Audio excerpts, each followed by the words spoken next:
Mas gusto nating matawa kaysa mapagsabihan. Mas gusto nating ma-validate kaysa maituwid. At kapag tinutuwid ka, tayo, ikaw pa o tayo pa ang nagagalit. Alam mo yung punto na kahit anong paalala ng Diyos, ayaw mo nang makinig? Yung parang sinasabi niya na, sige na nga, gawin mo na ang gusto mo, pero huwag mong kalimutan kung saan ka babagsak. Ito yung delikado kapag ang puso ng tao hindi na tinatablan, hindi na natatakot at wala ng konsensya. At iyan mismo ang sinasabi ng Romans 1 verses 28 to 32. It says here, NLT version po ito, since they thought it foolish to acknowledge God, He abandoned them to their foolish thinking and let them do things that should never be done. Their lives became full of every kind of wickedness, sin, greed, hate, envy, murder, quarreling, deception, malicious behavior, and gossip. They are backstabbers, haters of God, insolent, proud, and boastful. They invent new ways of sinning and they disobey their parents. They refuse to understand, break their promises, are heartless, and have no mercy. They know God's justice requires that those who do these things deserve to die, yet they do them anyway. Worse yet, they encourage others to do them too. In Tagalog, dahil ayaw na nilang kilalanin ang Diyos, hinayaan na sila ng Diyos sa kanilang maling pag-iisip kaya ginagawa nila ang mga bagay na hindi dapat gawin.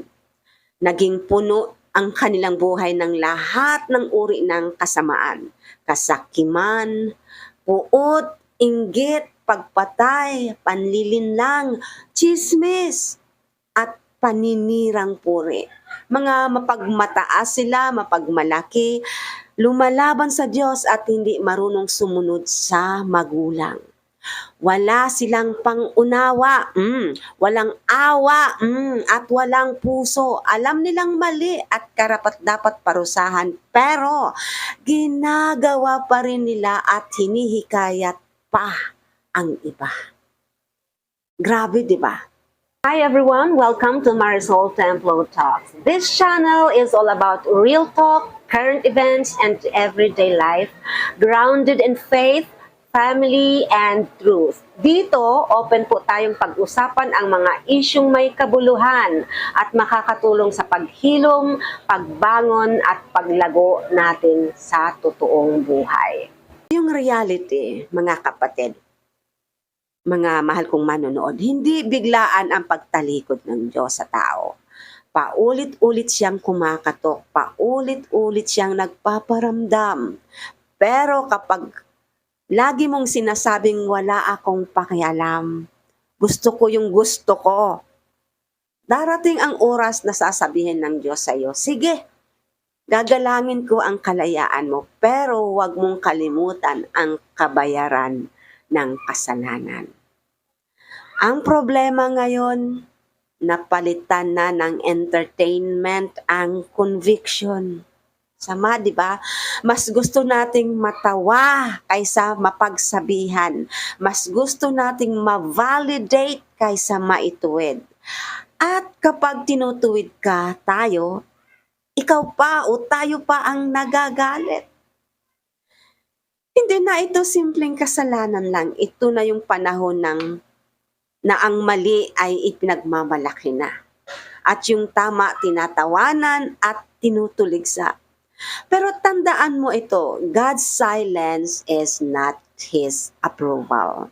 Minsan yung katahimikan niya, iyon na yun yung pinakamatinding hatol. Kasi wala na siyang pakialam Di po ba? Pero kahit ganon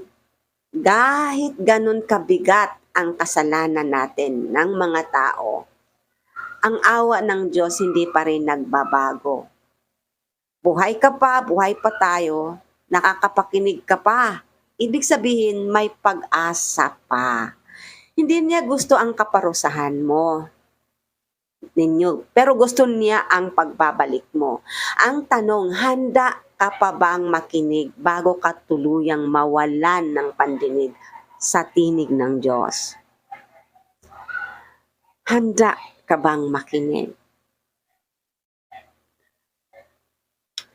Kung alam mong may bahagi ng puso mo na tumigas na, ito na yung panahon para sabihin mo, Lord, palambutin mo ulit, ayoko nang lumayo.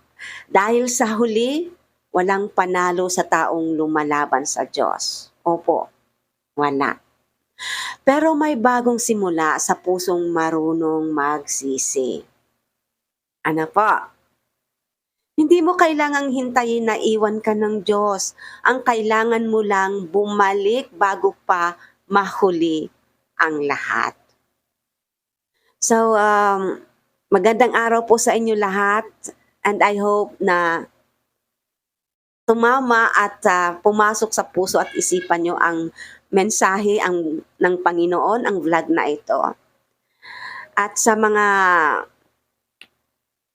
gustong magkaroon ng malalim na relasyon sa Panginoon, huwag po kayong mag-atubiling makikinig ng mga vlogs na katulad nito. At kung wala po kayong Bible, pwede kayong mag-install.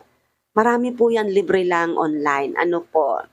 So, thank you so much for watching. God bless you. And I pray that you will have a great day today, full of blessing, of happiness and joy, peaceful, and magkaroon kayo ng kasagutan sa mga panalangin nyo sa inyong buhay. Thank you so much and see you in my next vlog. God bless you.